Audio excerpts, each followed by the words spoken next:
I'm so very pleased to serve as the host and moderator of this gathering of esteemed rabbis and congregants. Our goal is to learn about and to discuss what our Jewish religious texts, laws, and history have said about women's reproductive health. What are the fundamental Jewish tenets that underlie any discussion of Jewish views on reproduction and reproductive realities? For clarification, facets of women's reproductive health include procreation, contraception, when life begins, and abortion. Do the different denominations of Judaism, three of which are represented here today, differ in their identification and interpretation of Jewish law and commentaries? This is what we will find out. Please note that our focus today is strictly about the content that the rabbis will present. It is not our intention to diverge into the political realm.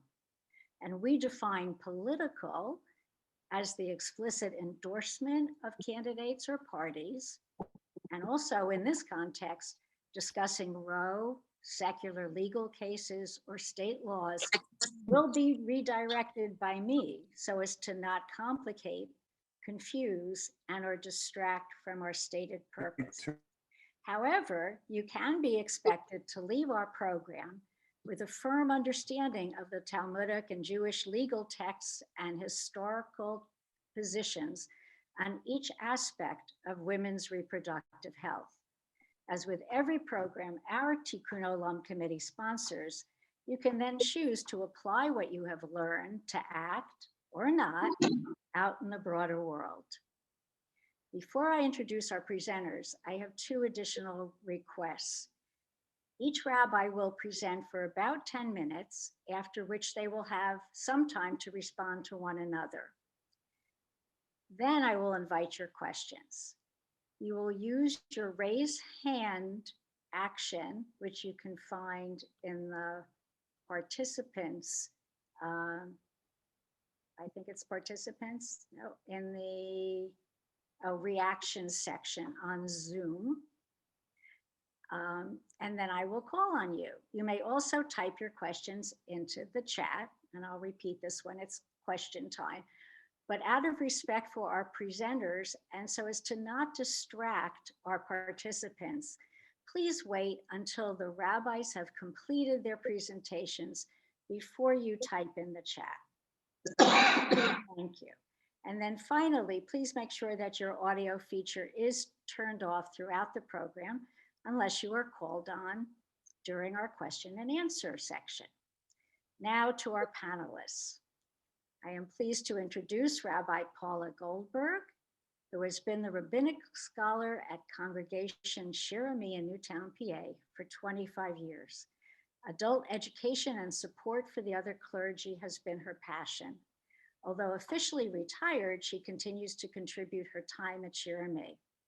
Rabbi Goldberg holds a bachelor degree from Adelphi University, a Master of Hebrew Literature from the Hebrew Union College, and a Doctor of Ministry degree from the Graduate Theological Foundation. After her ordination from HUC in 1993, she served as a solo rabbi in New Jersey, then returned to graduate school and her work at Shir. My research also found that she has been an avid folk singer most of her life and launched her first career as a scientist. Welcome, Rabbi Goldberg. Rabbi David Cantor believes in Judaism as a vision of the good life, a way of bringing meaning into all that we do, and a gift to be shared. He holds bachelor degrees in arts and laws from the University of Manitoba and master's degrees in Hebrew letters and rabbinic studies from the American Jewish University. He received his ordination as a rabbi in 2000 from the Ziegler School of Rabbinic Studies and has served congregations in Manitoba, Maine, Connecticut, Tennessee, and California. A skilled teacher, preacher, and prayer leader, Rabbi Cantor counts pastoral care as his primary calling. Welcome, Rabbi Cantor. Rabbi Anna Boswell-Levy is the rabbi and spiritual leader of Congregation Kol Emet here in Yardley, PA, where she has served since July 2014. Rabbi Anna is a 2006 graduate of the Reconstructionist Rabbinical College and has spent most of her rabbinic life in Bucks County, where she has built strong ties to local Jewish and interfaith groups. She is a founder of the Lower Bucks chapter of Power, an organization which seeks to organize people of faith around issues of justice and equality. She is also a proud member of the Clergy Advisory Council for Keystone Planned Parenthood, the DEI, Diversity, Equity, and Inclusion, Community Advisory Board for Bucks County Community College, and the District Equity Leadership Team for the Pennsbury Public School District.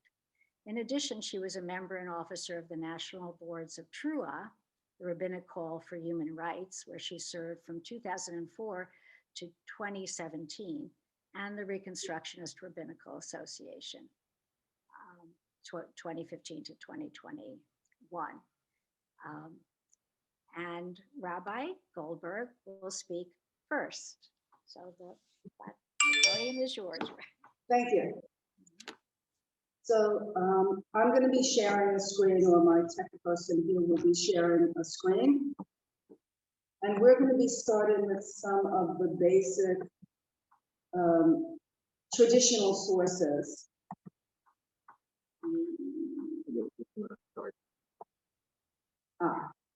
Regarding abortion. And of course, there is no direct specific reference in the Torah to abortion, but we're going to look at a text that provides some guidance on the termination of a pregnancy. So if you can give me the next, please. So we're going to learn that a fetus doesn't have the status of personhood in this text. So when two or more people fight, and one of them accidentally strikes a pregnant woman, I guess we should say pregnant person, and a miscarriage results, but no other damage to the woman ensues, the one responsible shall be fined according as the woman's husband may exact. The payment to be based on reckoning. But if a tragedy occurs to the woman, the penalty shall be life for life. Nefesh tachat nefesh. So there's two scenarios that we have here. One, the pregnancy is lost, spontaneous abortion or miscarriage. The punishment is monetary, which is paid to the woman's husband. In the second, the woman herself is harmed or killed.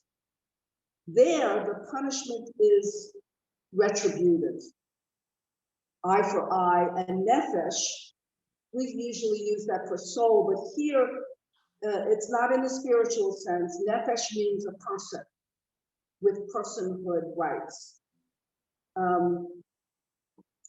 Nefesh for nefesh. So from here, we have the basic principle that the woman has the full status of a person, and the nefesh, as a nefesh, the fetus, while we obviously value that fetus, has a lesser status, not a nefesh, not a person. So just a little warning, the next example is graphic, literally, and but it applies directly to the use of abortion. So if you could give me the next page. So the full status of a person, a personhood, begins at a viable birth. And we'll discuss what that means perhaps later. If a woman is having trouble giving birth, that may mean any number of things, but it's clear that she's already full term in labor, and not able to deliver this child. They cut up the child in her womb and bring it forth limb by limb, because her life as a nefesh, a full person, comes before the life of the, at this point, it's fetus still, but the child, we could say, her life still takes precedence. But if the greater part has come out, usually that's the head, but in a breech birth, it could be the greater part of the body. One may not touch it. One may not set aside one person's life for that of another. So again, here you see that this elevates the status of the woman, not necessarily so much value, but the status of the woman, the pregnant person, as a whole person and nefesh, and the status of the unborn, fully unborn child as less than a nefesh, a person. So if you could give me the next page. This goes on a little bit more. Rashi tries to examine this, and it's in a totally different discussion about capital punishment. But he states the Mishnah again, the woman is having trouble giving birth, etc. And Rashi says its head comes out. That's what they mean usually by the greater part. With a woman that is experiencing difficulty giving birth and is in mortal danger, her life is being threatened. It's taught that the first part of this teaching, the midwife extends her hand and cuts it up and extracts the pieces. You want to come to me? The entire time that it has not gone out into the air of the world. In other words, as long as the child has not taken a breath or most of it has not been delivered, it's not considered a nefesh, a person, a soul. So it's possible to kill it and save its mother. Now I know that there's a lot of talk about late-term abortions, etc., and this is one of the examples, horrible as it may seem, of a late-term abortion. But when the head comes out, meaning that the child is potentially about to take a breath, we can't touch it because it is a born baby, and we don't set aside one nefesh, one soul, for the sake of another. So this is a very extreme circumstance, and there we have two examples of perhaps an early miscarriage and perhaps the very latest point at which a choice might have to be made to abort the pregnancy. Let me just go on. I think these texts, by the way, set the standard in a sense that other Jewish law is about abortion is based on, and other commentators debate in great detail of at what point and how dangerous, and my colleagues may certainly comment about the further examples of what has happened to this particular law. But the idea is that there are circumstances where, as difficult as it might be, the pregnancy can be terminated. And the person, the fetus, is not considered at the same personhood status as the mother. If you could go on to the next one. So this is a little confusing, but I'll try to explain as we go along. If a woman miscarries on the 40th day of her pregnancy, and a little note above that modern commentators count the 40 days noted in this text from conception, and our medical establishment counts pregnancy from the last menstrual period, so that would land the end of 40 days at around 7 to 8 weeks, as we count them. That doesn't have to do with this specific issue, but if a woman miscarried on the 40th day, she need not be concerned that it was a valid childbirth. On the 41st day, she sits as for both a male and female and for a menstruant. When a woman has given birth, or even if earlier on she has miscarried, there is a period of time when she is considered to have this truma. The impurity is the word that is often translated. I don't like that word, so I will use truma, of pregnancy. And she has to accomplish certain things for certain periods of time, 7 weeks, 14 weeks. And traditionally, a woman who has seen blood has to wait 7 days or so after she sees blood for menstruation. So what this is essentially saying is that up to 40 days, our sages don't consider a woman really being pregnant even.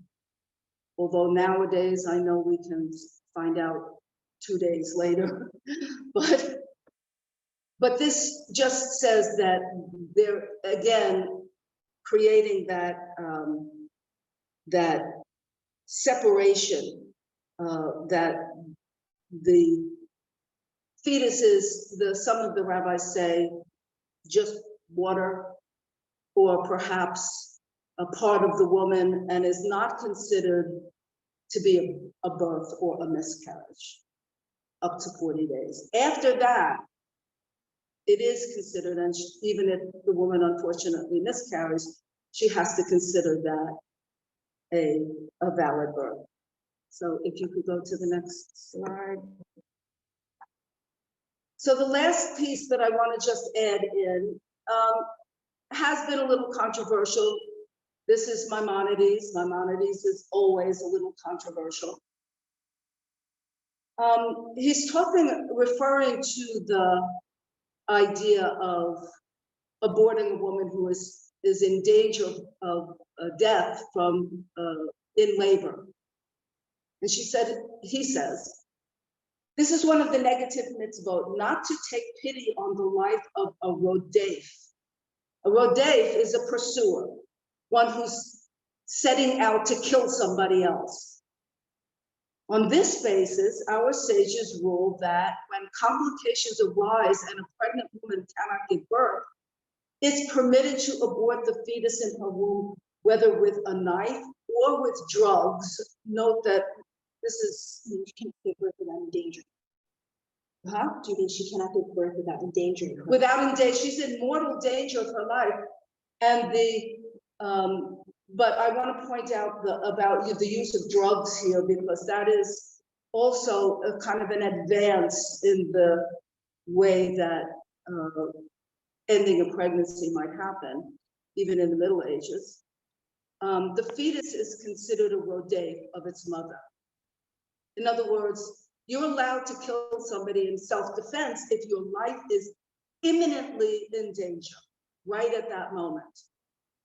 Again, if the head of the fetus emerges, it can't be touched, because one life should not be sacrificed for another. And even though the mother may die, that's the nature of the world, and that is the nature of Jewish law up to this point. So I'm going to turn over the stage to my colleague, and that sets the basis. Thank you.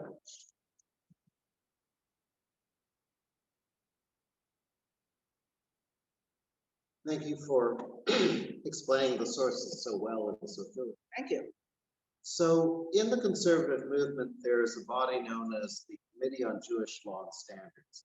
And it's the job of this committee to give advice on what is the state of Jewish law according to the conservative understanding of Jewish religion. And the question of abortion has come before the committee twice, once in 1983 and once in, I believe, 2001. Let me just double check. I don't know the second one because I'm not going to talk about it in 2000. In 1983, there are 4 different opinions on what is our understanding of abortion, and a 5th opinion, which was just a summary of the other 4. In 2001, the question was about partial birth abortions, and I'm not going to cover what their discussions were because none of those discussions disagreed with what they said in 1983. So I want to share with you these 4 different opinions, which were all considered to be equally valid and equally instructive, even if they don't all agree with each other. Because Jewish law is this wonderful thing where there's always more than one answer, and sometimes many more. So Rabbi Castle Abelson presents 2 principles about abortion. The first is, summarizing everything that Rabbi Paula said, there is clear precedent in the tradition, as it has developed to our day, to permit abortion of a fetus to save the mother's life, to safeguard her health, or even for a very thin reason, such as to spare her physical pain or mental anguish. So if the mother is in danger, either her life or even physical pain or mental anguish, it is permitted to have an abortion. He adds, some recent authorities also consider the well-being of other children and the future of the fetus itself as reasons to permit abortion. So for example, what will the impact of the pregnancy be on the children that are already alive or the economic situation of the mother? All agree that there must be a reason to justify the destruction of a potential person the fetus will become after birth. So abortion is permitted to save the mother from death or perhaps even pain, but there must be a reason for the abortion. There is no blanket ruling or a permission, according to Rabbi Abelson, for abortion on demand. There must be a reason. Rabbi David Feldman adds 2 principles to this. He agrees, he points out, the principle in Jewish law is sar gufa kadim, that the mother's welfare is primary. It's all about the mother, which means that rabbinic rulings on abortion are thus amenable to the following generalization. And he brings 2 points, 2 situations. If a possibility or probability exists that the child may be born defective, and the mother seeks the abortion on the grounds of pity for the child, whose life would be less than normal, the rabbi would decline permission. It's all about the mother. Since we do not know for sure that it will be born defective, and since we do not know how bad such a defective life would be for the child, and since no permission exists in Jewish law to kill born defectives, permission on those grounds would be denied. It's not for us to judge what life is worth living. It's about the mother, not about the child. However, remembering that it's about the mother, an abortion for the same potentially deformed child, if it was sought on the grounds that the possibility is causing severe anguish to the mother, permission would be granted. The fetus is unknown, future, potential, part of the secrets of God. The mother is known, present, alive, and asking for compassion. So what Rabbi Feldman adds to the picture is, if we know that the child is going to have some sort of very difficult life, if we're worried for the sake of the child, we don't have the right to deny that child a life, to make a decision for that child. But if the thought of bringing such a child into the world would be devastating for the parents, then if it's going to be anguish for the mother, that's going to be reason enough. And I speak as someone who with my spouse, brought into the world a child who had a defective heart, and he lived one day. And our choice was to accept that anguish because there was some hope. But I wouldn't wish to force that upon anyone else. And so I understand this position. Rabbi Gordis adds 3 points to the conversation. He states straight out, the alleged right of abortion on demand is generally supported by the argument that a woman has rights over her own body. And by using the word alleged, he is telling you what he thinks. This is a contention which Judaism, and indeed all high religion, that's his opinion, must reject on both theological and ethical grounds as being essentially a pagan doctrine. Rabbi Gordis is coming from a theological point of view. He says it is basic teaching that no human being is master of his own body because he did not create himself. Male and female alike have been fashioned by God in his image. So Rabbi Gordis, while not disagreeing with anything that's said so far, Rabbi Gordis would still permit abortion for all the reasons that we've said so far. He wants to make sure that you know there has to be a reason. It's not a case of my body, my choice, according to Rabbi Gordis. Rabbi Isaac Klein adds in one last concept, and he kind of ties it all together. He observes that medical science considers a fetus a living thing from the moment the ovum is fertilized. Not a human being, but a living thing. And he clarifies, even if it is a living thing, we can say that the fetus is pars viscera matris, or to use the Talmudic expression, ubar yerech imohu. In other words, the fetus is a living thing. It's accounted as the loin of its mother. So abortion is therapeutic. When the abortion is therapeutic, there could be no objection because in any surgery, we sacrifice the part for the whole. In other words, my arm is a living thing. And to save my life, we need to amputate my arm. Then we amputate my arm to save the rest of me. But my arm has no right independently to demand that it should continue to exist. That's Rabbi Klein's observation of the status of the fetus.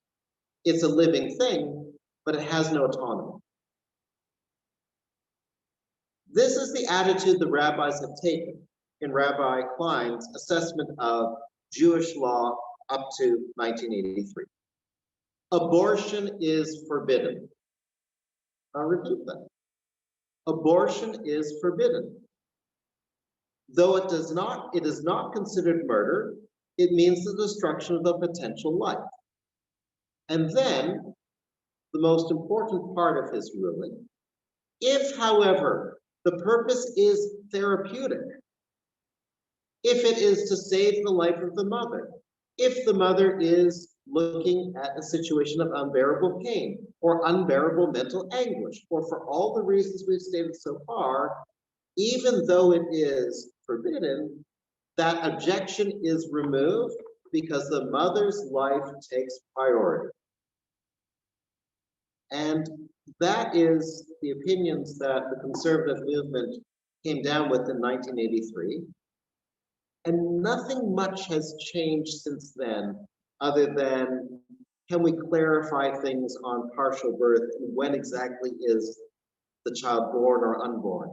But over the larger concept of abortion, the opinion seems to be it's forbidden, but permitted when therapeutically necessary. Nice. I have so many questions. I have no answers. And what we agreed to do before we began is to give our own presentations and then have a conversation, ask questions of each other after. So my presentation, I want to take a different tack. I want to maybe back up or provide a different frame. So the Reconstructionist movement is considers itself non-halachic or post-halachic. That means that we are not bound by Jewish law. That doesn't mean we pay no attention to Jewish law, but we say that the law or tradition has a vote, but not a veto. So we need to be knowledgeable of Jewish law. We need to take that into our considerations, but we are not bound to follow Jewish law in our movement. So then the question arises, what binds us? What do we come back to? And I would say it's really Jewish values. And I gave a Rosh Hashanah sermon on abortion and really the beginnings of life, the mystery of the beginnings of life. Where I didn't explicitly, outline what our particular Jewish values are around abortion considerations, but I use it as an opportunity to reframe the questions which, which the way things have been framed in modern life. Like, we're not talking about, Roe versus Wade. We're not talking about politics today, but we can't deny that it has framed our thinking about abortion. And it's really divided into two camps. We're talking about pro-choice and pro-life. And I've never been super comfortable with that framing because, as you can hear, it's not necessarily about one's choice. And people who don't believe that there should be laws prohibiting, blanket all abortions, we're not anti-life, right? So it was important to me when I was writing this sermon to think about what's a Jewish framing here in terms of our values, and also just as religious people. I do want to say abortion is a religious issue. That was central to what I wanted, the message I wanted to convey in that sermon. And it's a religious issue because religion seeks to address the mysteries of how this world came to be, when does life begin, when does it end, what is the meaning of our lives, why is each creature, every creation on this earth, how are we unique in every way, even ones that share the same human DNA. I have twins and they are as different as can be. What is our body? What is our soul? What makes us distinct from other creations, animals on this earth? And what's our purpose? And what is our human purpose on this earth while we draw breath? And I think that, abortion is such a passionate issue because they involve these questions.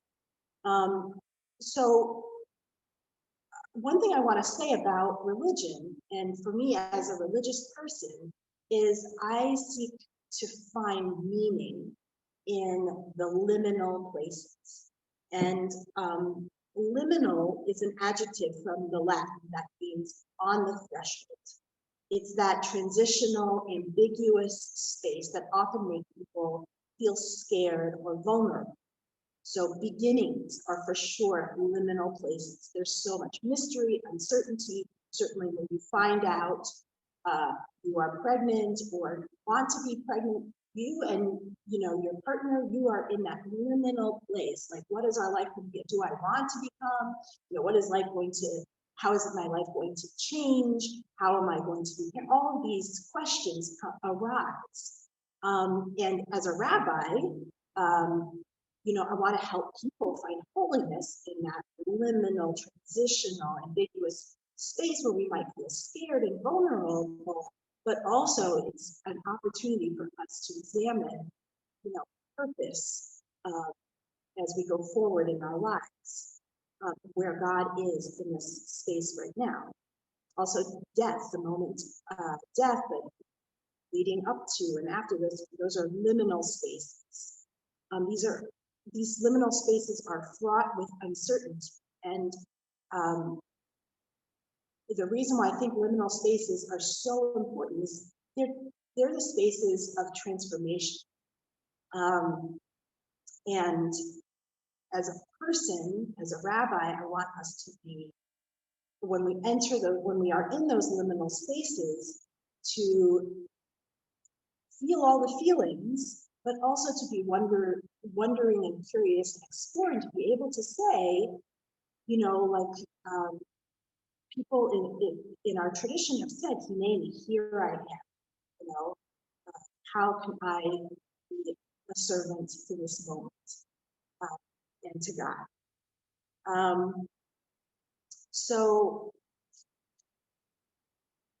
I think as religious people, we are drawn into the mystery of the liminal moment, and we're drawn to marvel at the mystery of life, its origins. Abraham Joshua Heschel, the great 20th century rabbi and activist, talked about the proper functioning of religion. He said, it is not utility that we seek in religion, but eternity. The criterion of religion is not in its being in agreement with our common sense, but in its being compatible with our sense of ineffable. So I want to add the ineffable to all of this. We're not trying to pin down and make ourselves certain about what we should do about any given case, but to be in awe of this and to bring God into each individual case, each individual. So I'm aware that when it comes to religion, not everybody would agree with me. Many people come into religion for those, you know, concrete answers to life's big questions. They want a sense of God's plan for them and a sense of certainty in those really uncertain moments. They want to know. Now, for me, and I think I'm not alone in this, the function of Judaism and religion as a whole is not to build walls of certainty, but rather that Torah, studying Torah and engaging in our tradition, provides us with a mirror with which to reflect and look within ourselves and in humanity. So values, when it comes to the beginnings of life, worship, for sure, it's life. How do we honor life at this moment? But there's a particular value that I wanted to bring forward. But I think that I want to say that it's not about being certain. It's not about knowing what to do, not just in every situation, but for somebody else. I think that the more religious one is, I think there's a humility that we have and a respect for each individual life. Here is that value. It's a value of compassion. And that when it comes to making these incredibly difficult decisions, Rabbi Cantor mentioned his own personal situation. I've had mine. Dealing, yes, and it's very, very common that we really should be taking a stance of really compassion and trying to support people rather than judgment and having more of a sense of certainty as to what somebody should do. Okay, I'm glad I remembered. That was important for me.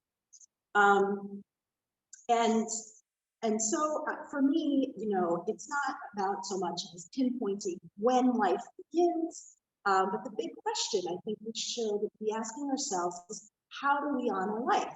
Not just what constitutes a life, but really what the beginnings of one's life, but what constitutes a life, a livable life, a quality life. And honestly, these are questions that one should be free to ask of oneself, with one's partner, with one's community, with one's rabbi, with one's God. And I think when you have you know, laws, secular laws out there that inhibit that decision making, that holy discernment that really unnecessarily complicates the situation. And these are very, very emotionally fraught decisions. Not only are they emotionally fraught, but they are also very time sensitive decisions. So, you know, as a rabbi, as somebody who provides pastoral care, and as a parent, it's not about, you know, it's not about, I think that we need to not have secular laws that that inhibit us being able to make those incredibly profound and personal decisions. I think I'll stop there. There's a lot more I could say. There were some texts that I could bring in, but I'd like to, you know, open it up. I sense us wanting to ask questions of each other.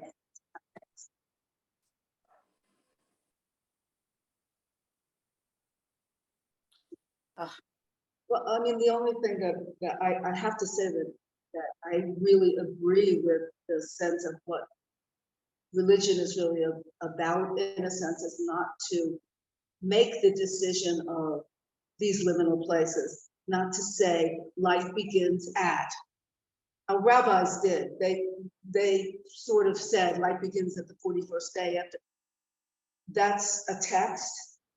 It informs us in some way,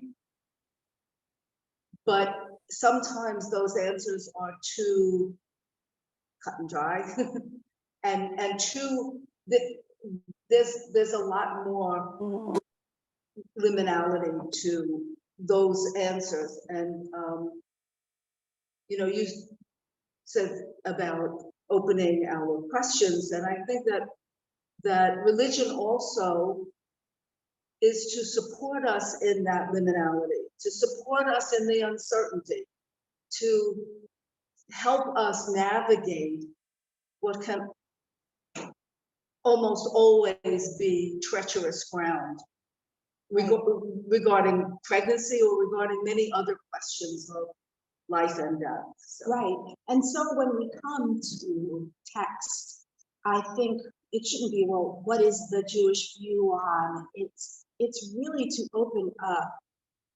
It's an opportunity for reflection, to understand where you are coming from, your attitudes, to try and understand the text more deeply. But I do find that when one really gets into, you know, trying to explore a text, the more questions you find, right? Yes. The more murky it is.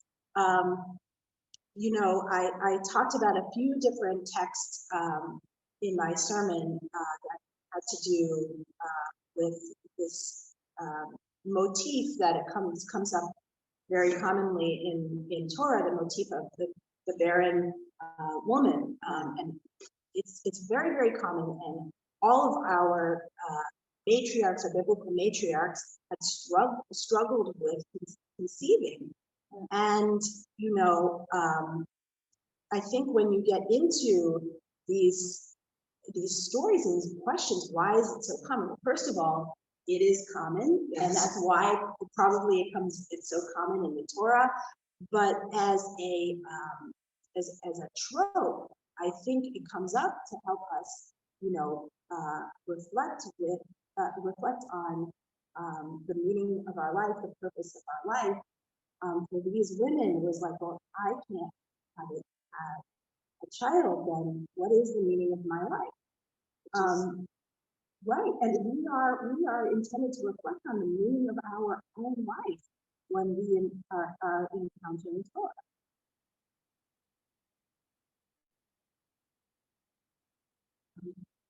question. That's where you write something down. So I did write something down. It's an answer to a question that wasn't asked, but I guess I'll ask the question. Is who decides what is anguish? Right? If the threshold, according to my understanding, many Jewish law standards understanding of the state of Jewish law is anguish of the mother, who decides what the anguish is. And I was reminded of a analogous ruling from Jewish law, which has to do with someone who is afraid to fast on Yom Kippur. They're afraid to fast because of their health. And the question is, who do you believe? So if someone is ill and they think they can fast, but their doctor says, no, you may not fast, we believe the doctor. The person's not permitted to fast, even though they think they could do it, the doctor wins. But if it's the other way around, and the patient is convinced, I feel really uncomfortable about fasting, and the doctor says, you can fast, it's not a problem, we believe the patient. The patient is the best judge of the patient's own infirmity. The patient is not always the best judge of their strength, but they're always the best judge of their infirmity. And I guess if I want to be dangerous. Is that your view, or is that codified in Jewish law? This is Jewish law, right? It's a neat little section. I don't have the reference, but I know I read it. And if I want to be dangerous and try to apply this to this situation here, the analogy would be if the woman says, I can't have this baby, we believe her. Whereas if the doctor says, this baby will kill you, we believe the doctor. I need to see that reference. That's great. I read it in my office in Long Beach, probably while sitting on the couch. I remember reading it, but it's about fasting on Yom Kippur. I think it might be. I think it might be in the book. I think I can find it. I can't find it right this instant, Of course. but it is a great reference. That is So I want to just add a vignette of how important the support of religion is in making these decisions that may not always be so clear as the doctor says this or that. So this is gotta be 30 years ago, right after my ordination, I think, which was 29 years ago. I was told by a person that I knew, she and her husband had some difficulty becoming pregnant. They had tried in vitro fertilization, and she was pregnant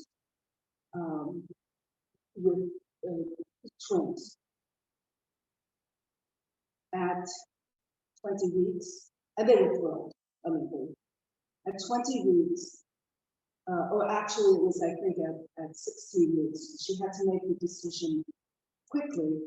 She was told that an ultrasound showed that there was a deformity in one of the fetuses, that the lower bones of the arm and legs were not forming. And then they were devastated. And the other fetus was okay. So there were several questions. First of all, the big question, why did God do this to me? I said, you have to sit with that because I don't speak for God. And this is, we went into a whole discussion at that point. But the question of the viability and the normalcy possible for this one fetus as compared to the other fetus, which seemed to be normal, was ripping their hearts out and their minds, and I couldn't tell them, this is what you should do. They call it reduction. They don't call it abortion because the woman would still be pregnant. They could reduce the number of fetuses. And I have to say that experience of sitting with these people and talking about the meaning of a life that might not be what you expected it to be or hoped it would be, but you don't know what it's going to be. It was an incredibly difficult conversation for all of us. We were in that liminal moment. I know everybody would like to know what the decision was, but I'm not going to reveal that. It was so hard for these two people to comprehend raising twins, a normal child, like what we would say a normal average child, and a child with challenges that they couldn't even foresee. So it was, I really appreciated your discussion about that liminality, because that's exactly, they were right on that cusp. Yeah. And it's heartbreaking to think that, there could be laws saying, well, you could do this, but until this many weeks of pregnancy, right? And then you can't do this anymore, and you are even more constrained. Right. To their make it, stress at that time, it was they said 20 weeks was so they had a month to make the decision, whatever that decision would be. And the truth is, when I left them that night, I did not know what the decision was going to be. And they made it eventually. But it can be the idea that either lawmakers or politicians or even statesmen can make decisions about writing laws that are affecting one's soul. right. I think really is what some of the difficulty is, and religion is really where that comes in. Not to answer the questions of when life begins or when it ends or what should any particular person do, but it's to offer guidance. I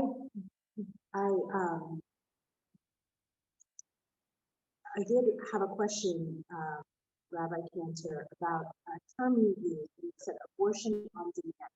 What does that mean, or what does it mean as they're discussing it? Because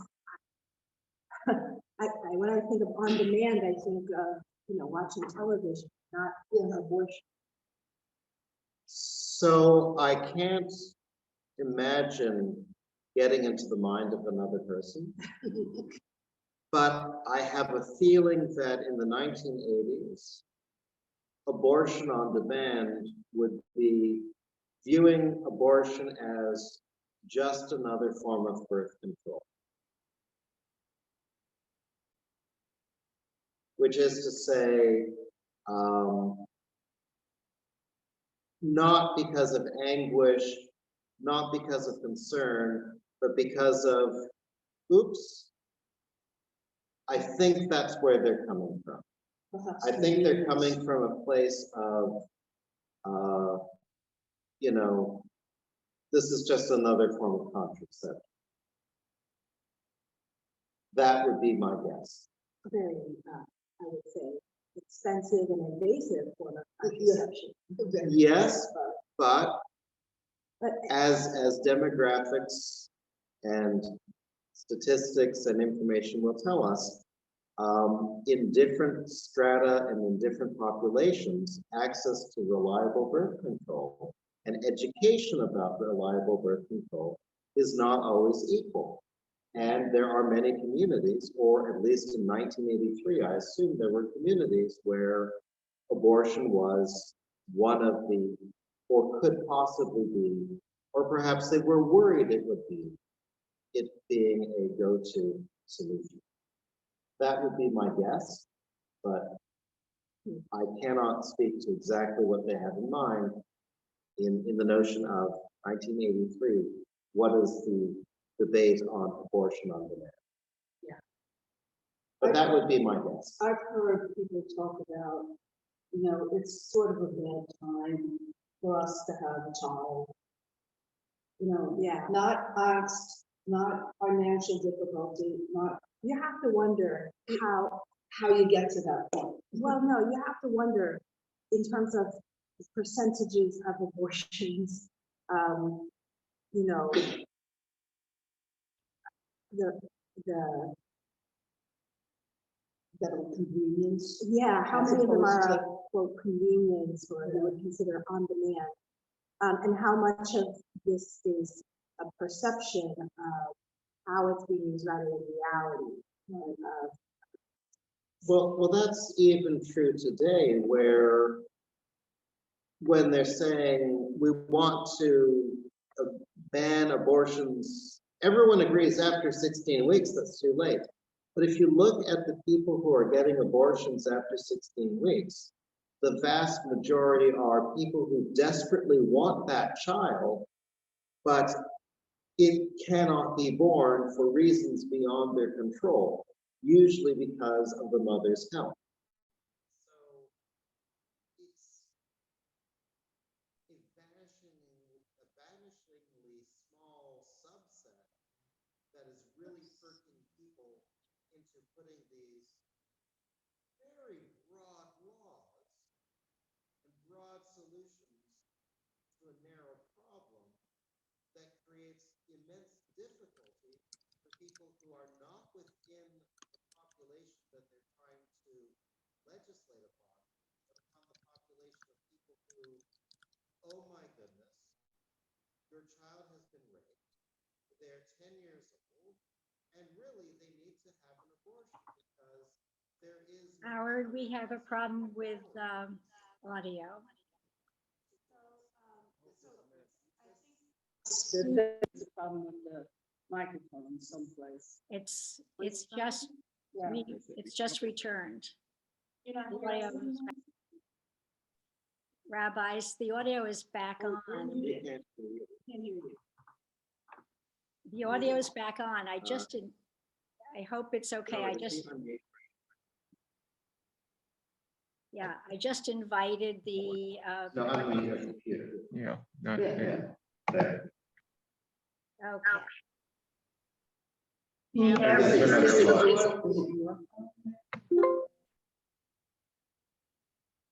Susan, can you talk? Yes. I was just saying the audio was back on, but I did invite participants to start writing in the chat.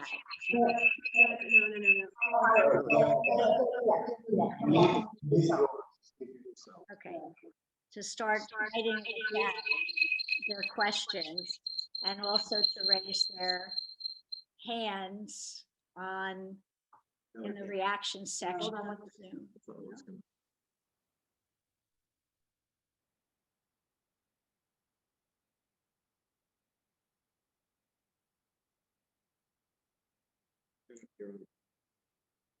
The volume was on. Can you hear us? Susan, can you talk for a second? Yes, this is fine now, whatever you did Okay, first. but now for some reason, There was some echoing, but now I don't know, the it's fine. the sound changed. Can you talk again? I am talking. Can you hear me? Yeah, the sound went wonky here. I'm not sure why. Now it seems fine. Yeah. I don't know what it is. It went out completely and then it was echoing and now it's fine. I am having trouble hearing you. So give me 1 minute here. No. It's okay. I'll get it figured out. Can you talk again, Susan? Yes, we can hear you fine. You weren't hearing me. Can you hear me now? I'm trying to fix the media.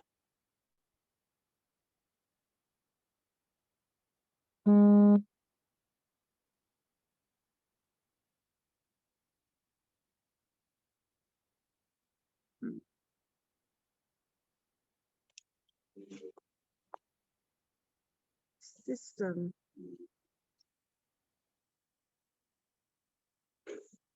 I'm waiting for the rabbi's permission to do that. That's what it's gonna do. So, If they can hear us, so if you mute the telephone, Yeah. then unmute this phone, and then. Try one more time, Susan. Okay, I am talking. I have full volume on. Something's not right with my volume.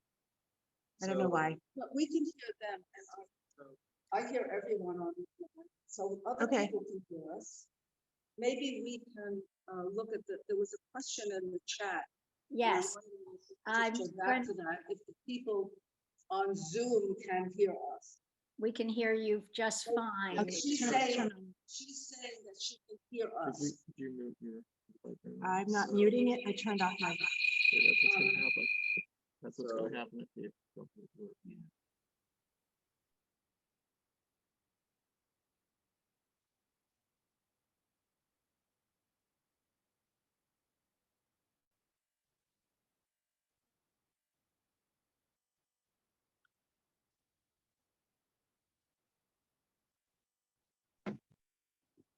How's that?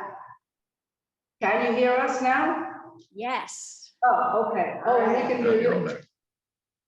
Okay, Let's do that. So can we roll back on the chat? There was an interesting question. Sure. If you roll all the way back on the chart with right there. Okay. Okay. Okay, though none of you are Orthodox, can you comment on whether there is a different approach to abortion for those who identify as Orthodox Jews?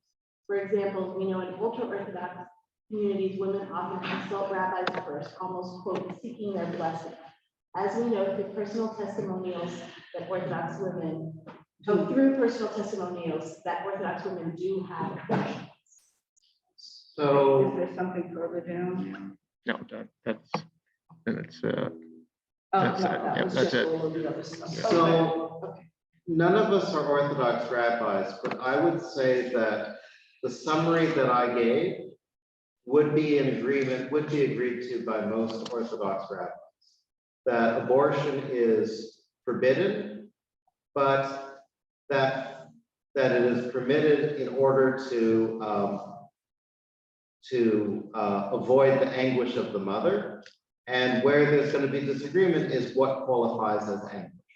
But all of the sources that the rabbis of the CJLS were calling upon from in 1983, they were all using Orthodox sources. Financial resources needed to raise another child, does this count as part of the anguish? I suppose it would be, depending on how severe their financial straits are. So as Rabbi Abelson said in his Tuba, some recent authorities also consider the financial well-being. But you have to be able to justify the destruction of a potential person that the person is going to be after birth. So it would have to be something severe, I think. I mean, you also need to consider other halacha, other values that come into play, which in Orthodox communities, which are different from those people in liberal Jewish communities. and the emphasis on who or who, be fruitful and multiply, is taken very, very seriously. And actually, when we say Orthodox, I mean, that's a huge diversity, you know, in Judaism, and it's really hard to talk about Orthodox Jews because there's just such a range. You know, I think that there's always a weighing of different priorities and people understanding what their role is in the family and in the community, and all of those considerations at play. Of course, when you're talking about, you know, somebody is pregnant and they want to have the child, and that there are, you know, are abnormalities in the pregnancy that threaten the mother's life or that threaten the, you know, the prospects for life for the child. I mean, I think that that's one conversation, but when you're talking about sort of a general, you know, approach and the other values and the other principles are coming together. I would also think in general, this might be one of the issues that where the various streams of Judaism might be closer together in perspective than most people would think. You know, I don't know of anything in Reform Judaism that says I could have an abortion just because I feel like it. But, you know, and I would think that we would kind of be closer from one stream to the next, including Orthodox Jews would, you know, there would, the idea of there having to be some reason and it being a weighty decision, I think could cut across all the streams of Judaism. Any other questions? There's another question for Barry. Susan, in terms of how you want this moderated, do you want to pick the questions or do you want us to look to the chat? Well, right now, since there are no other questions yet, audience, please feel free to enter in the chat or raise your hand in the reaction section. There's an option to raise your hand and I can call on you. But as you see them in the chat, Rabbi, it's just easier for you probably to see them and read them out. I'll let you know if there's any competition. All right, so Barry put a question in the chat. Many women choose to terminate their pregnancies, already have children, and fear they cannot afford to have another child for lack of paid leave from work and the financial resources needed to raise another child. There we go, the other, you know, life circumstances and things that play. Yeah. That's I think the same answer to that we just gave. Yeah. So Barry's question is this part of the anguish a mother might have? I think the mother would be the best judge of that. The mother. It's all about them, at least from the sources that I'm reading, it's all about the mother. Mm-hmm. If the mother is worried that she won't be able to feed the rest of her children, but then you can make the argument against that to say, but wait a minute, how about adoption, right? So I think that becomes a very fraught area. And in that case, I'm not sure that that's someplace that Jewish religion wants to get involved in that argument. Well, Jewish religion in terms of civil society could, because they might say, help you support your child, so that, you know, that wouldn't be a consideration. Right. But I think that at the point where the person says, I do not want to have this child, once they've said, I don't want to have this child, and you say, no, you must have this child, that's where you get the anguish. I mean, anguish could include being required to have a child that you don't want to have. I think that's well within the definition of anguish. Then that's where you might get Jewish people making cases that it inhibits their religious freedom. Correct. That's what I would think. Since Judaism, under certain circumstances, and they, however narrow we decide they would be, allows for the mother to be considered and an abortion to happen under very particular circumstances, even though in general we say abortion is prohibited, but under certain circumstances that prohibition can be set aside. Any law that would intersect with that view would be inhibiting a person's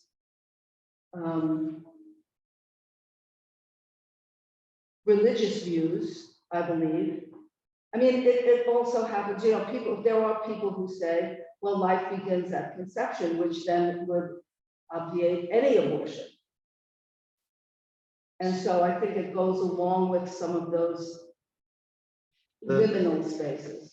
So I think in terms of, does life begin at conception? Yes. Does independent autonomy and the right to live begin at conception? No, it begins at birth. At least that's the I don't know, Jewish life- position.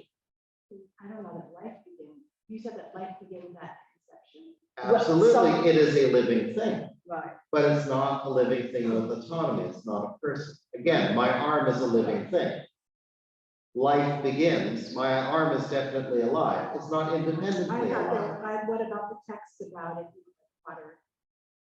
Okay, so we could say 40 days instead of conception. Absolutely. I'm willing to work with you on that.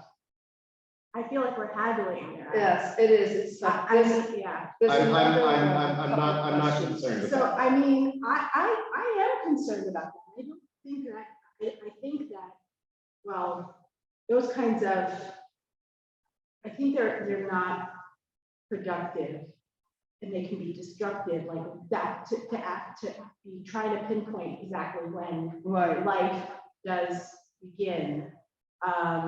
That's what I was trying to say before Yeah. about these cut and dried, you know, 40 days this and. Yeah, So I think the compromise which Judaism has is that irrespective of when life begins, right. the fetus gains rights at birth. Yes, I mean, the thing is you to think about what constitutes life. Really, what makes something a life? Can they live on their own right? We see these billboards. So where, we're using a different definition of life. I'm talking Yes. about alive as in the way that plants are alive. Living matter as opposed to inanimate. but I think that's it's a moving target to say life. I mean, Right, you yeah. to define what actually is life. You know, you see these billboards that say, you know, somebody has their own fingerprints at this many days of, or they have a heartbeat. Is having a heartbeat constitute somebody that's alive? Right, but Maybe alive, but but not this a is person. an That's example that moving target. this is an example of amphiboly. Amphiboly is the logical fallacy of using two different definitions for the same term. Right. Okay, so I don't have another word for animate matter other than animate matter. Right. Animate matter is different from And your being soul, Right. right, I'm not talking about There's being some in more soul. questions. I'm talking about it being living, but living is not necessarily alive Yeah, in our discussion. that makes We're me, not in disagreement. right. I do want to bring up this another text that we were talking about before we started from Deuteronomy. There's several But other what questions? There were questions. Can you Howard. move this? Yes, well, the first one, cursor? did you get this one here? In biblical days, how is it determined that a woman was not mentally capable prior to abortion. I don't believe that there was such a, in biblical days, I don't think that that was really taken into account. I can't, There's nothing in the Bible on it.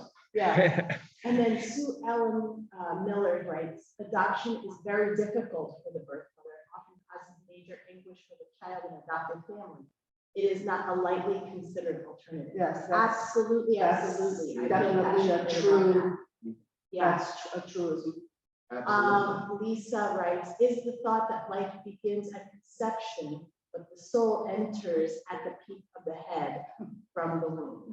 Oh, when, See, these are things, I mean, this is exactly love what thinking Anna about was, that, what but Rabbi was do saying. you really know? Are we just finding a definite answer here? That's scientific, you know what I mean? Or it's like, you know, an intellectual exercise. There's a fascinating So question. just on the when the soul enters, I think that's what the 40 days thing is. Yeah, That up to 40 days, we're not worried about a soul. After 40 days, we are worried. And at that point, you're mourning the loss as if you had lost something. And you're responding as if it was a stillbirth.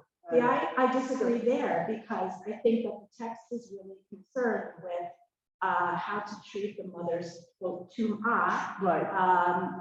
It's a ritual You know, question. again, it's still about the mother. It's not, there's no mention of a soul there, but, So can you imagine any circumstances where the father's opposition to an abortion would take precedence over the mother's decision to abort? that's a great question. It's We a good haven't question. talked about that angle. I personally can't see a circumstance where a woman would be forced to continue a pregnancy and deliver a child against her health, her angst, her will. I cannot see that. In Jewish law, in secular law, I could see it anywhere, but in Jewish law, because it's been always about the mother. Yeah, do you know of a case in Jewish law where we talked about the spouse of the pregnant person? I can't think of any. Okay. The only thing relatively close was a woman who wanted an abortion because it was the product of an affair. And the rabbi in that case said, you cannot have an abortion for that reason. So was it the husband who wanted the abortion? No, it was the mother who wanted the abortion. But the anguish of being known that you had an affair, in that rabbi's opinion, this is in the 1800s, Yeah. was not sufficient reason that a child should not die because of the embarrassment of the mother. And this is, But that was the 1800s. so I think that this is a very interesting place to, since everything is about the mother, it seems that there's no room to challenge her about an abortion for the reason being just because she wants it. Since all she needs to do is claim anguish. So a Jewish woman knowledgeable about Jewish interpretation of abortion simply needs to follow the yellow brick road. Is that correct? I think the yellow brick road meaning, yes, I think it means that you can be deceptive and lie and do every other kind of maneuvering. Because I think that that's what she's getting at. However, it seems to me that if a woman is pregnant and is willing to do whatever it takes to not have that child, that's anguish enough. Maybe. I really have difficulty imagining a human being who is thinking to themselves, well, if I say the right things, they'll let me have an abortion. Yeah, I can't. But I'm not really feeling any anguish about it. I could take it or I could leave it, I don't but I'm see going to claim anguish so I can have an abortion. I don't think that example, I don't think that person exists. Oh, I think it does. I would be surprised, because if they can take it or leave it, I don't think that's describing, well, I don't know, I would, you know, I don't have a womb. I just can't imagine anyone being that indifferent. But yes, the patient is the best judge of their own pain. The heart is the best judge of its own sorrow. So if you want to call that a yellow brick road, okay. But clearly, this is a person who doesn't want to have a child. And if you force them to have the child, that would, I think, induce anguish. And if it doesn't induce anguish for them to have the child, then I'm not sure which person we're talking about. Yeah, I would agree with that. Because I do have a womb. Yeah, And I mean, it seems to me that anyone who would be willing to do the things necessary to fool a rabbi of whatever, it would be in a distressed enough situation. and I don't think we live in a society where anyone is going to the rabbi for permission to have an abortion. Well, I think that anyone who was in that situation would probably just do what they wanted to do. We're really talking about, or at least I think we're talking about, how we feel about it afterwards. I think there is a danger in us talking about it as kind of an intellectual exercise, or thinking about these hypothetical situations where because that's where lawmakers today start characterizing the person who wants an abortion as this kind of a person, right, who wants it because of convenience, or who wants it because they have too many children, or who wants it, and there's it's not the person who wants an abortion is not a real person. It's right, a hypothetical person. They're trying to imagine scenarios, and I guess, I just want to bring it back to, this is highly personal,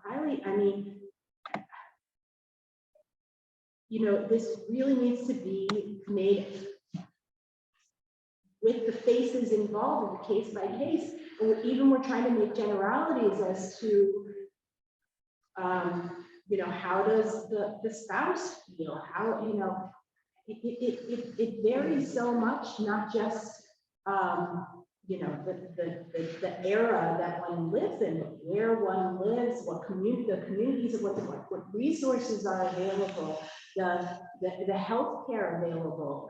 It's so difficult. It is totally true that all of this hypothetical, the conversation can't come down to a real life moment. Even in the Mishnah text that says if a woman's life is in mortal danger, what if a woman has cancer and is pregnant? The halacha would say, she has to take whatever treatment she needs. She's the full up. But what if she says, I want to put off treatment and I'm willing to put my life in danger? I think that we can't, even that's hypothetical. All of these are hypothetical. Yeah. There's the question of the day. Jeff writes, I would like more clarity on the definition of life. Yeah, me too. I would like more clarity Me too. on it too. I don't think we can get there. And the definition of quote autonomy, is it not about quote self-awareness or intelligence? We slaughter animals for food, but are they not considered a life? But they have autonomy and can be considered to have self-awareness. So wait. Put up Shiloh and Yes, thank please. you. All right. Although I have a really good answer to that one. I'm sure. Okay. So there is a text that's not about people. It's about a bird. And it's in Deuteronomy chapter 22, verse 6. And it says, if along the road, it's from a parsha that contains a great many different varied laws. If along the road you chance upon a bird's nest, in any tree or on the ground, fledglings or eggs, and the mother sitting over the fledglings or on the eggs, do not take the mother together with her young. Let the mother go, take only the young, in order that you may fare well and have a long. So here the mother is, she's sitting on her nest, keeping her eggs warm. Somebody comes along, they're traveling, and they see this, you know, these eggs, this bird, and they said, oh, I'm hungry, I'm traveling here, I can have food. And the mitzvah here is not to take the mother, first of all, not to take the mother, not to take the mother and the eggs, and not to take just the eggs without first shooing away the mother, so the mother does not see her eggs being taken and causing the mother grief, anguish. There it is again, and we're centering again the mother. And are these eggs life? Are, you know, some of them could be fertilized, some of them could not be fertilized. You know, they're eggs is what they are. And you know, when we were talking about it, when this parsha came up back in August, you know, the mother can make more eggs, right? So you don't eat the mother, and the mother is an established life already. So it's better to take the eggs, you know, for various reasons here, but it's interesting to me in the context of this conversation, they are not lives in the same way the mother is, that the mother can experience this anguish, you know, they are lives in potentia, I agree, but life? Yeah. So I would like a clearer definition of life also. So- This person so- the person who said, I want a clearer definition of life, I think that it's. That person is right over there. So I can give an Are you the one? answer. So Cheshire, I can give an answer, right? And the answer is, we're pretty sure that we know what life is when we see it, and we're not sure when it begins. However, we are perfectly capable of coming up with an arbitrary date that separates into categories, yes has life and not has life. In the same way that I've got kids. Some of them are older than 18 and some of them are younger than 18. The some that are younger than 18 may be more mature and more responsible than the ones who are over 18. However, the arbitrary date of deciding when they have responsibility on American law is 18. And it doesn't matter whether they're actually mature enough or responsible enough, we don't care. All we know is that by the time people are older than 18, we're pretty sure they're adults. And a lot of people under 18 seem to be not adult. So 18 seems like a pretty good time. But for drinking, maybe we should pick 21. And for morality, maybe in the Jewish context, we should say 13 for boys. But you know, women get more mature earlier. So maybe say 12, 12 and a half for women. The thing is, we don't know when life begins. I want to go on the other end, Right. But on the other end, if before 8 days, we don't even, you know, have, if a baby dies before 8 days of life, you know, you don't have full-on Jewish rituals of mourning. Yeah, don't go there. So, Don't go there. I've been in that situation. You're not obligated for full ritual, you're not obligated. but you can that's still what I'm do saying, that. is Right. that- But just to There's try to different answer the levels. question, Right. we need to pick a point where everyone can agree something has changed, right? So if you're saying, you know, Orla, you can't take the fruit of a tree in the first 3 years. How do you know when a tree is over 3 years old? Every single tree is the same birthday, right? They all have the same birthday. It's Tu B'Shvat on the Tu B'Shvat. on the 15th of Shvat, right? Every single tree has a birthday. If it was planted the day before, it's a year old. If it was planted a year before, it's a year old. It has the same thing. And when you're looking at children being born and coming into life, there is one arbitrary point in their lifespan from conception to death that we can all agree happens, and that is coming out of the womb. So let's pick that one because, not because it's correct, but because it's convenient. We can all agree whether the child has come out of the womb or not. And so for the sake of sanity, let's just pick that point. I think that's what the tradition is doing. To some extent it is. We can agree on that, but that doesn't answer the question of when life begins. Because we don't know the answer. That's a We'll never philosophical question. We We'll never don't know the And answer. it's texts like this that can help us reflect on, you know, our own life when life begins in general. But, you know, again, this text is not providing a clear answer. The texts around the beginning of the world, the texts around barren women, all of them providing an answer, definitive answer. What they do is get us to reflect on the meaning, the quality of our own life. Right. And honestly, I think that is, you know, the best we can do to understand the meaning of our lives, to increase in compassion, you know, to respect life, to honor life, I think that. And to use tradition as guidelines for very, very difficult situations that none of us can know until we, God forbid, might be in them. So I think that And to is see, you know, oh, we're not alone. You Right. know, so-and-so in the Torah went through this, or this question is debated in Jewish law here. It's like, oh, I'm not alone with my questions, and I'm not alone with my anguish. right. But to dictate what Right. one answer should be. Right, and that segues into honoring Debbie's question about, or her observation, that many women do consult the rabbis. Yes, I think if women consult the rabbi gives them guidance. But I don't think the rabbis can impose themselves upon people who are not looking for guidance. Right. For people for whom they're not interested in what the tradition has to say, the tradition doesn't really have a voice in their decision-making process.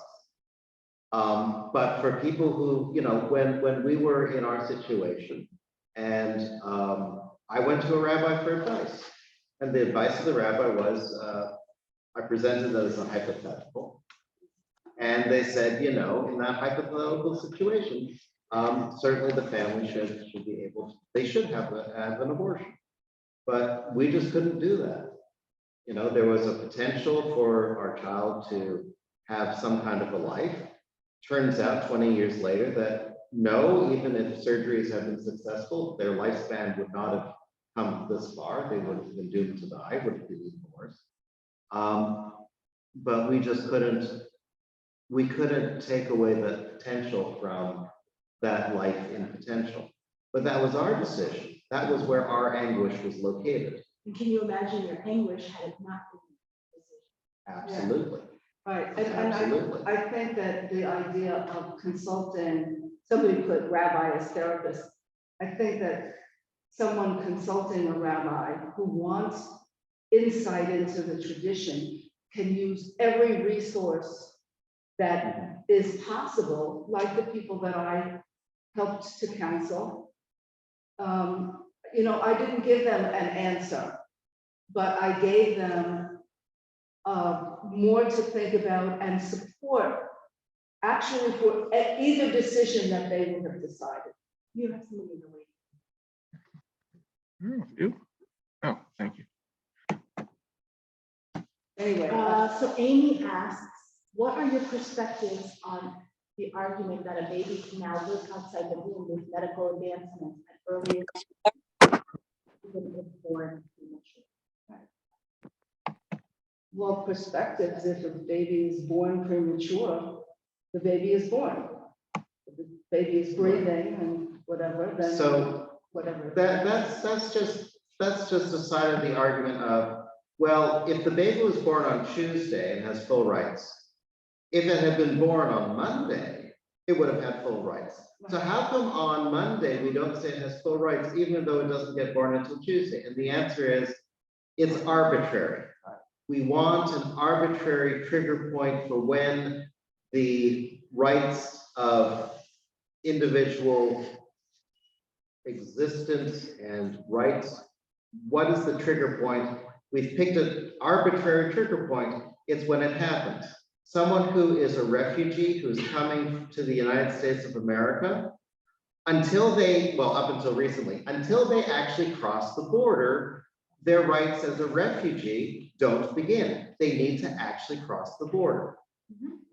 Now they don't. That's a whole different discussion. Symbolically, they're crossing the border. But until that happens, right, you don't have the rights as a refugee to the United States when you're still in Yemen traveling. Right. So, Amy, I think, where, the halakha says, well, if its head has emerged from the womb, it's now considered a life. And you're saying, well, what if it could live independently, even if its head has not yet emerged from the womb? I think that is a consideration in this day and age that is a serious consideration. If it is, so I have a cousin who cannot go into labor. If she goes into labor, that it can be absolutely lethal for her. So she could have a child and just be born by C-section. Her children were, but if she goes into labor, that could kill her. And but the child inside her is absolutely viable. So then the solution was go directly to C-section well before labor. At which point it has exited the womb. Right. Just through a different. But if she went into like a premature labor, then, so I think there's all kinds of reasons why, the trigger point is head has exited the womb. Because so when it is inside the womb, it might be able, to live independently. It might be considered, able to breathe on its own. However, when it is within the womb, it is considered a living thing, a part of the mother. It's a part of the mother. Once it has left, the head has left the womb, now it is its own living entity. It's not defining when life begins. It's defining when it's its own distinct, if that makes sense. So Meryl says, following up on my earlier question, I'm thinking about a Jewish woman trying to come to terms with the decision to abort because she isn't ready to have a child. She says having the baby will cause her anguish. She feels guilty after the fact because she decides her decision was selfishly motivated. How would rabbis counsel her when she seeks forgiveness? That's really an amazing question, Meryl. And I think, hindsight is always 20/20, whether or not we're talking about abortion or something I did in my teens or 20s where I didn't know better then, but I know better now. Oh my gosh. Okay. Judaism has a lot to say about this.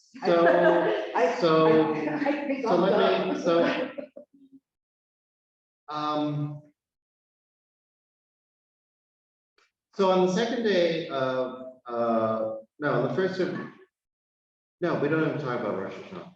When Ishmael is sent away and his mother Hagar thinks they're gonna die. And so she hides Ishmael under a shrub and she just waits for him to die. And God causes Hagar to see a well and it saves the child. And the angels say, Ishmael's descendants are going to cause Isaac's descendants to suffer horribly. The Dedanim are going to go and they're going to cause them to be thirsty in the desert. They're going to give them water bags full of sand. And Intergenerational. I understand. So God, why not just wipe him out now for the future sins? And the answer is, God saw him ba'asher hu sham. God sees Ishmael as he was there, not about the potential future, but as he was there. And so for the woman who's looking back upon herself, she has to judge herself as she was then. And as she was then, she was doing the best job that she could. That sounds a lot like holidays. Yeah, I'm taking notes for next year. You are welcome to it. I don't have to give my holiday sermons anymore, but I'm taking that example anyway. I like it. Okay. I really like it. Thank you. So are we thanking everybody here? Jeff says, just a statement. I agree with the concept of an arbitrary, quote, convenient, or quote, just a means to decide a fine line that is crossed.